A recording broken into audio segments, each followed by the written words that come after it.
Bonsoir à toutes et à tous. Vendredi 24 janvier, il est l'heure de l'info. 25 personnes se sont réunies ce matin devant l'hôpital de Bar-le-Duc. Employés et travailleurs ont exprimé leur mécontentement concernant le temps de travail. On fait le point dans ce journal. Les écarts de température ont un impact négligeable sur les forêts haut-marnaises. Avec les épisodes caniculaires qui s'enchaînent, les végétaux dépérissent. Lola est ostéopathe, mais elle soigne les animaux, une spécialité bien particulière. Nous avons suivi cette praticienne qui a fait parler d'elle au concours haut-marnais Les idées inspirées. Du sport pour terminer cette édition. Ce soir, nous recevons sur notre plateau 2 joueurs de foot-golf devenus champions d'Europe en décembre dernier.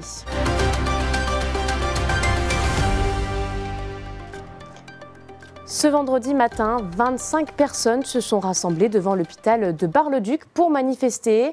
Les syndicats CGT et Force ouvrière dénoncent le manque de communication du groupement hospitalier de territoire Cœur Grand Est et de son directeur. Les deux parties doivent renégocier les accords locaux du temps de travail des établissements. D'un côté, le directeur souhaiterait une négociation pour l'ensemble des établissements. De l'autre, les syndicats préfèrent l'échelon local. Écoutez leur réaction au micro de Paul Deswatines.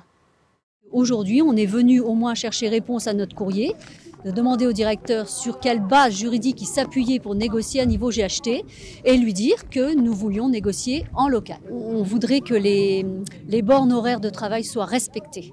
Les agents sont épuisés, ils enchaînent, ils reviennent sur leur temps de repos, ils sont rappelés sur les temps de vacances.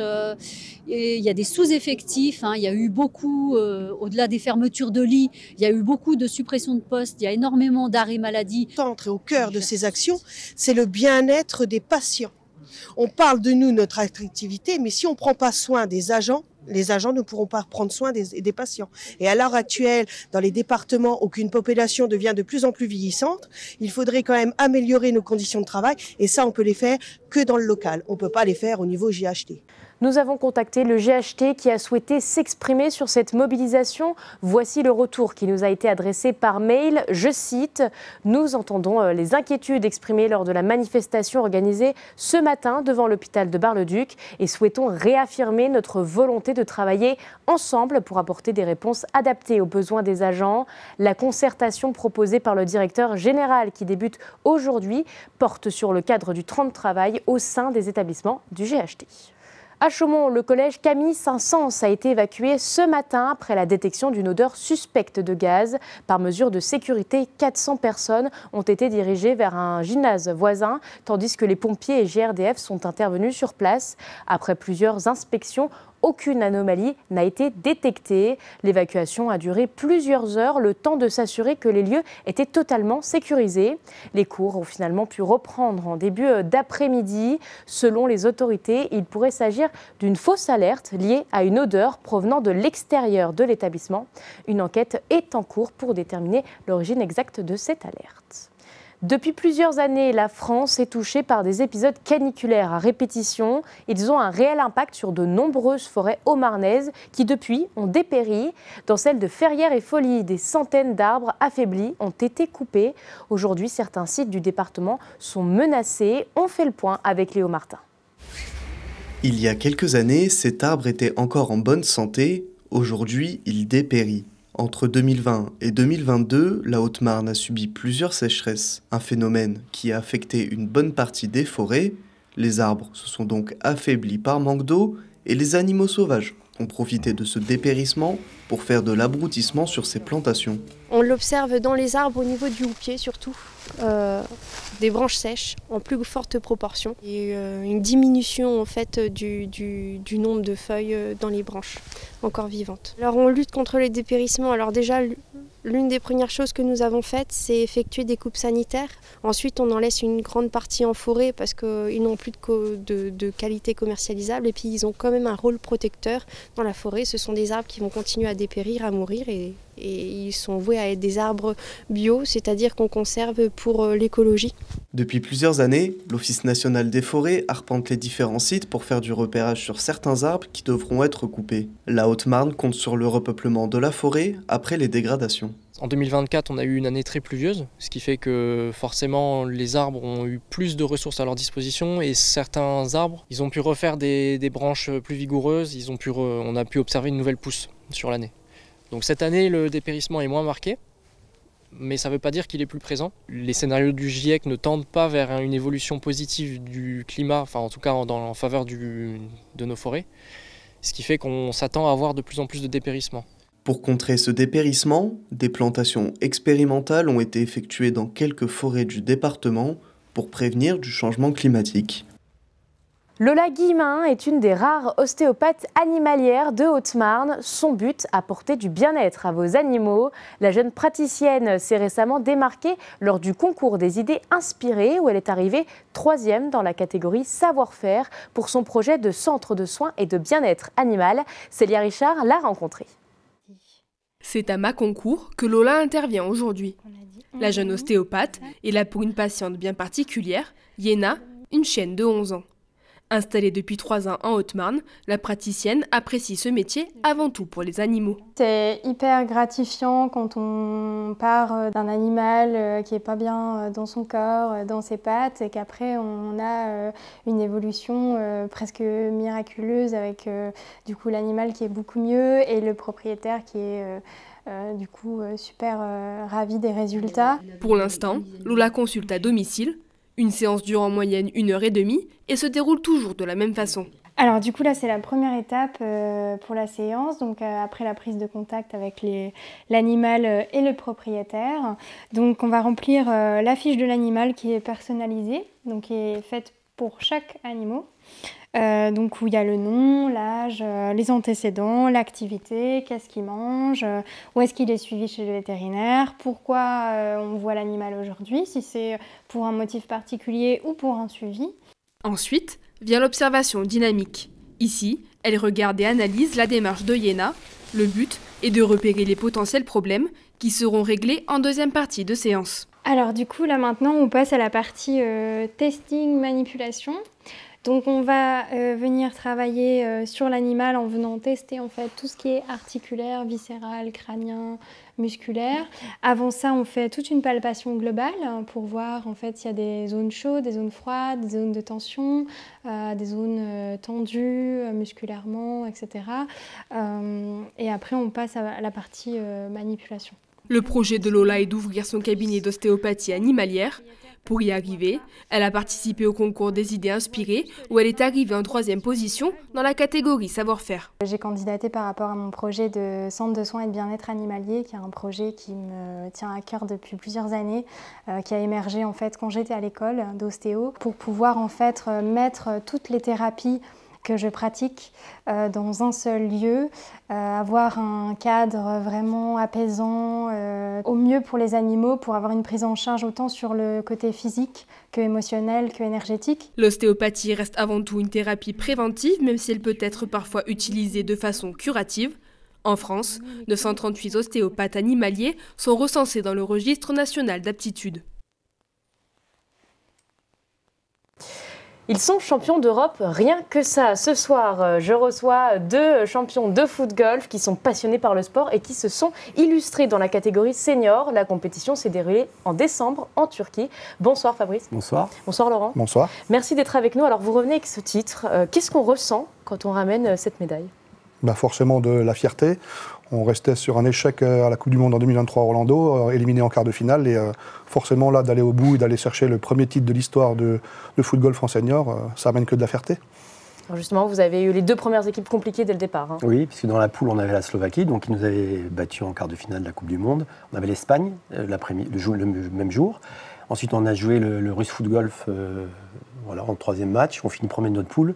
On joue ensuite en quart de finale l'Angleterre, demi-finale la Norvège. Et pour finir, en finale, on bat la Hongrie. Donc on devient champion d'Europe. Un sans faute finalement. Tous les matchs ont été gagnés. 6 matchs, 6 victoires. Écoutez, c'est plutôt assez agréable de revenir comme ça. Comment ça s'est passé un petit peu là-bas au niveau des adversaires ? Est-ce que vous avez senti le niveau ? Est-ce que vous étiez prêt ? Oui, le niveau augmente d'année en année. On a joué la Slovaquie qui a un très fort potentiel au niveau foot golf. Ils se sont structurés par rapport au championnat de France. Ils ont établi vraiment un calendrier avec des grosses étapes et forcément le niveau en Slovaquie, en Espagne devient de plus en plus fort. Donc la concurrence forcément devient de plus en plus rude chaque année. Comment on se prépare? Qu'est-ce qui fait la différence? L'état d'esprit, la remise en question, parce qu'on a eu des matchs difficiles et on n'était pas forcément bien, mais on s'est vraiment tous... on était 11 guerriers et ça fait la différence, l'état d'esprit, la mentalité, le niveau physique aussi, parce qu'on est obligé de se préparer, on joue tous les jours. Donc ça nécessite une préparation physique et aussi mentale, évidemment. Alors comment ça se passe concrètement pour expliquer aux personnes qui ne connaissent pas? Vous arrivez un petit peu en avance, il y a la reconnaissance. Oui, donc on est arrivé sur place le vendredi soir, et donc on avait 2 jours de reconnaissance le samedi et dimanche pour préparer les 3 parcours sur lesquels on allait jouer, et donc on a pu les analyser avec le sélectionneur, et puis après, du lundi au vendredi, on a eu toute la compétition qui s'est enchaînée sur les 5 jours. Jusqu'à obtenir la belle victoire. Le foot golf, alors c'est une discipline qui est encore méconnue du grand public, mais qui quand même tend à se démocratiser en France. Comment on devient champion d'Europe? Qu'est-ce qui fait votre force? Alors vous le disiez, vous étiez des guerriers. Comment finalement la préparation physique, comment vous faites pour vous dire, bon bah on arrive, on gagne le titre?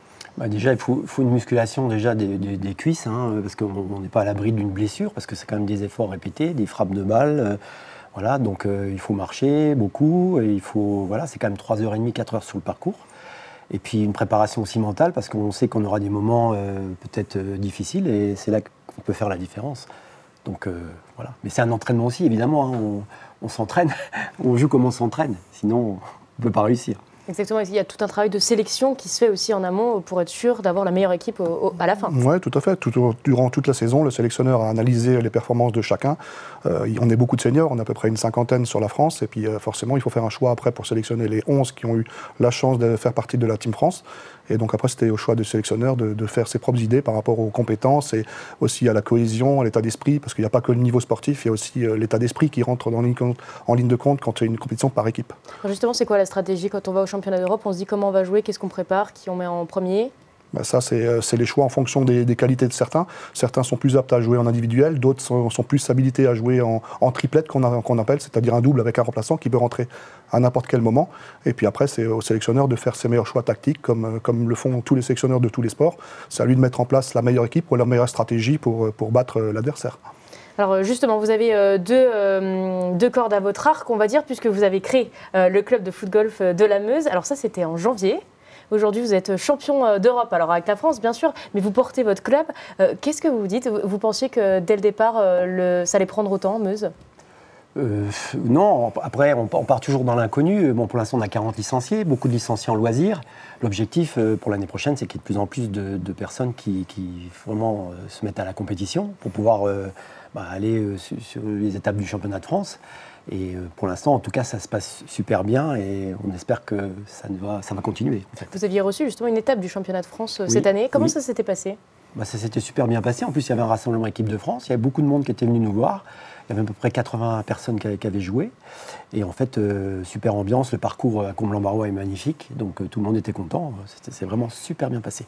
Alors justement, vous êtes revenu aussi avec une deuxième médaille, j'ai envie de dire, de ces championnats, puisque vous êtes aussi sélectionneur de l'équipe de France féminine. Elles aussi, elles ont tout remporté. Exactement. On a fait un parcours extraordinaire. 7 matchs, 7 victoires. On était loin d'être les favoris. On avait la Slovaquie, la Hongrie comme grosses concurrentes, qu'on avait déjà en match de poule à rencontrer. On les a battus 2 fois. Après, on a eu la chance de ne plus jamais les rencontrer en match d'élimination directe parce qu'elles se sont fait éliminer bien avant nous. Et on a été au bout avec 7 joueuses qui ont tout donné, un état d'esprit remarquable, effectivement. Alors justement, aujourd'hui, qu'est-ce que vous avez comme projet pour la suite? Vous avez déjà cette belle médaille, aussi avec les féminines. C'est quoi la suite? Déjà, le projet initial, c'est de continuer à développer le foot golf dans la région de la Meuse, de faire connaître ce sport. Et puis après, au niveau individuel, c'est espérer faire partie du groupe pour aller gérer la Coupe du Monde 2026 qui devrait avoir lieu. Au jour d'aujourd'hui, on ne sait pas encore où, mais il y a une Coupe du Monde en 2026 puisque c'est tous les 2 ans. Donc nous, en tant que joueurs, et puis après moi, en tant que sélectionneur d'équipe de France, forcément, quand on est champion d'Europe, on aspire à être le plus haut niveau mondial. Et vous, la suite? Moi, déjà, on va continuer à être président de la Meuse Foot Golf Club, développer le club, et puis effectivement, pourquoi pas participer à la Coupe du Monde en 2026. C'est une ambition. Après, on verra. Ça va dépendre du physique, ça va dépendre de plein de choses. Mais en tout cas, je vais tout faire pour y aller. Alors vous avez le sourire, c'est très agréable de voir ça. Simplement, on va terminer sur un petit mot. Vous avez un petit hommage à rendre, vous êtes là aujourd'hui pour faire passer un petit message. Ouais, on voulait juste faire un petit coucou à Clément Vinet, qui nous a quittés malheureusement trop tôt. Et on voulait juste lui rendre hommage, avoir une grosse pensée pour lui, pour sa famille, pour sa compagne et ses 2 enfants. Joueur de foot-golf qui était dans la Marne, Exactement. qui a joué à vos côtés. Tout à fait. Merci d'avoir été avec nous. Je vous en prie. C'est la fin de notre édition. Merci de nous avoir suivis. Tout de suite, la météo. L'information continue sur puissancetélévision.fr. Bonne soirée.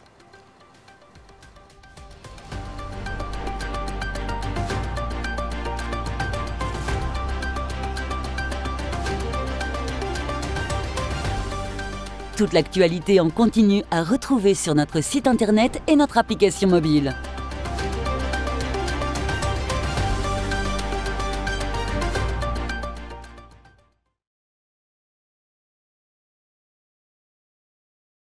Intégrer notre club, soit qu'on travaille ensemble dans le foot-golf. Parce qu'il joue en équipe de France, c'est ça? Non, pas du tout.